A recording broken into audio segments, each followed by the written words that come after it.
Welcome back, everybody. Good to have you here. Good to have your ears. I hope you're well, and I hope that you will accept my apologies as this video is a little bit late, as I've actually re-recorded episode 5 for Andor, as unfortunately I had recorded it for last week, but the file just got corrupted. So I'm here just to give a very quick rundown of my thoughts. I won't be doing so much of a breakdown for episode 5 as ultimately there wasn't a huge amount that happened.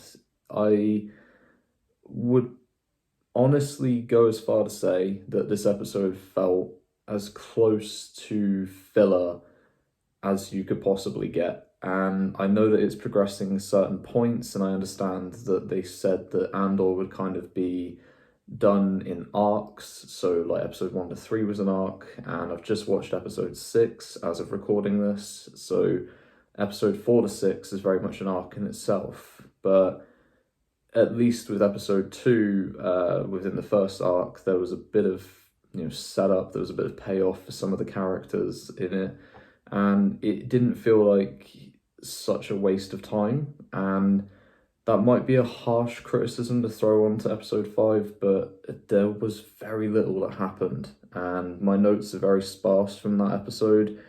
And yeah, I don't think there's ultimately much to break down. I just wanted to offer you some brief thoughts that I had over it, and really just get straight into recording for episode 6 because there was a lot to talk about from this week's episode.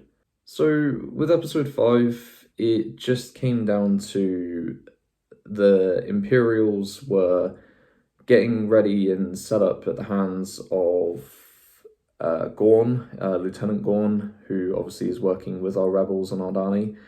It just came down to him getting the Imperials set up in the base, ready to be positioned away from our crew for episode 6, where they actually commit the heist, and just making sure that all the plans are coming together on that end. On the side of our rebels, we get a little bit more interaction between Andor and Nemik, and Andor and Skeen, and it's pretty good. It's pretty interesting. Nemik has certainly been introduced as one of the more compelling characters, I want to say, and let's be honest, most of the rebels that we meet by the end of episode 6, we don't actually get a huge amount about. There is a little information given regarding Skeen, however that is undone somewhat, but Nemik pretty much stays the same. We get a little bit more behind Taramin and Gorn, but to be honest, there isn't a huge amount to latch onto in terms of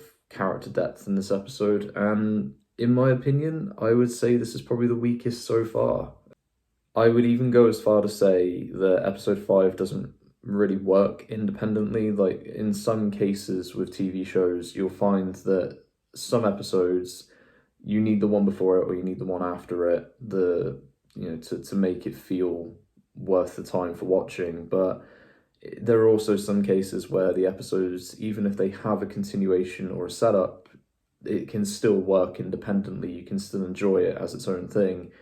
I don't think this one quite hit the mark. It was quite plodding. A lot of the dialogue kind of felt a bit hollow and with little explanation in this one as well, which was weird. And that's very weird to say given, it's the first 4 episodes have actually done a tremendous amount of setup, and obviously we're trying to explore other facets that are involved with the rebellion itself, and episode 6 I think deals with a lot of that quite well, but episode 5 unfortunately just kind of falls short because there's just nothing in there. Ultimately it does feel quite empty for an episode. We get a little bit of an understanding for Gorn's position in this episode as well, and why he is against the Empire. He apparently fell in love with a local girl, and by the sounds of it, she died or was killed by the Empire, and it's just caused his level of disdain for it. At the end of the day, however, this episode just didn't offer up a huge amount to actually delve into, which is why this review is so short, but I figured I'd throw it up there anyway. I don't recall my original recording for this review actually being as long either. I think that one probably went about 10 minutes in total, But I've had a bit of time to actually think over this episode, and I rewatched it, and obviously I'm redoing the recording now.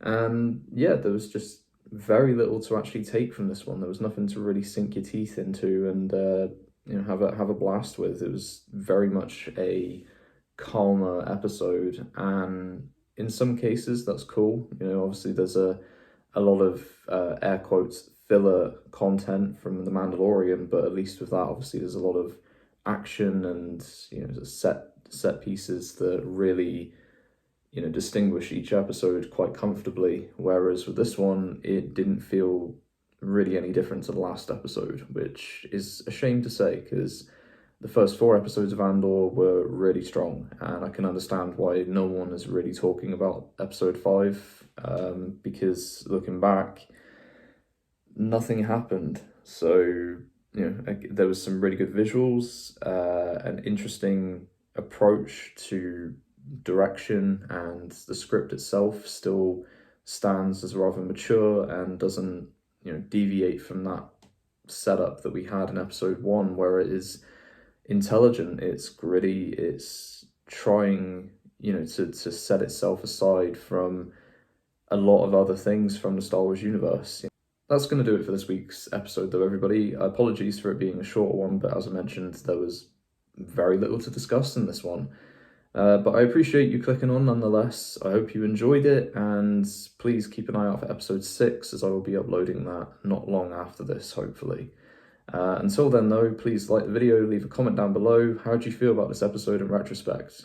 It's obviously a week late in uploading, but that gives people a lot of time to think back on it and really consider how they feel. And definitely subscribe, as I will be covering episode 6 and the remainder of Andor. I'll be finishing She-Hulk tomorrow and covering The Walking Dead as well in its final weeks. I'll be covering Tales of the Jedi and Black Panther Wakanda Forever when that comes out. So plenty more on the way. Until then, though, everyone, take care and may the Force be with you.